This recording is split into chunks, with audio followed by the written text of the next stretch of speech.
In today's feature report on Taiwan's fading trades, we travel to Yunlin's Gukeng Township to meet a homegrown coffee expert, Zhang Laien. Since young, Zhang has followed his grandfather and father in growing coffee trees and producing locally grown coffee beans. Regardless of the tough competition from abroad, Zhang has never considered giving up and has even won an award for his efforts in producing made-in-Taiwan coffee beans. Driving through the mountainous roads in his truck, coffee expert Zhang Laien appreciates the scenery on his way to work each day. And this coffee plantation is where Zhang grows organic coffee beans. After we mow the grass will degrade and become organic fertilizer. If we do this, we are able to maintain the water in the soil and at the same time keep it loose. At Zhang Laien's farm, which is 4 hectares in size, no chemical fertilizers are used. Most people think that coffee fruit is brown in color, but in fact, the ready-to-harvest fruit is red and can be eaten right away. It does not have the bitter taste of coffee bean, but is sweet instead. Between the fruit meat and the seed, there is a layer of fruit gum, which is a natural sugar. This handful of red coffee fruit is the hard work of Taiwan's coffee farmers. Taiwan has a tropical climate and is also an island, so we are able to produce quality coffee beans. Apart from growing coffee trees, Zhang also plants a variety of ferns and Taiwan incense cedar, and has even replaced the concrete fence with cigar flowers. Before, this was a bitter nut tree farm.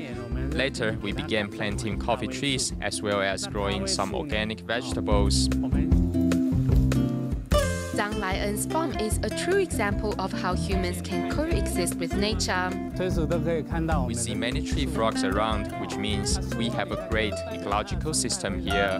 The coffee farm is also now a tourist attraction. Walking barefoot on the grass, city dwellers are able to enjoy the beauty nature offers and also learn to appreciate the hard work of these farmers. The unique feature of Taiwan's coffee industry is that it is based on health promotion and getting to know Mother Nature. Zhang Laien says that the cost of producing local coffee beans is twice or even 3 times higher than buying imported coffee beans.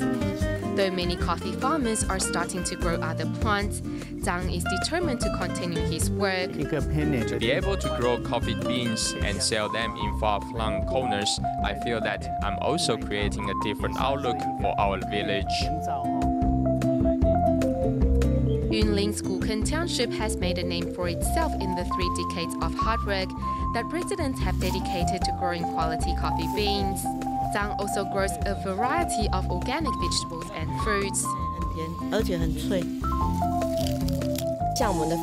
Our fertilizers are made from coffee residue and fruit peels. After fermenting, the fertilizers are then returned to the nature.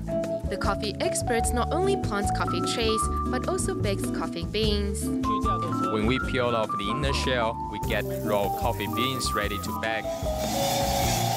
After 5 minutes of baking under a 220-degree temperature, the dark brown colored coffee beans we see in the market are produced. The farm also brews coffee using a vacuum coffee maker that captures the original taste of the beans. It has a very smooth taste, unlike some other coffee that tastes sour.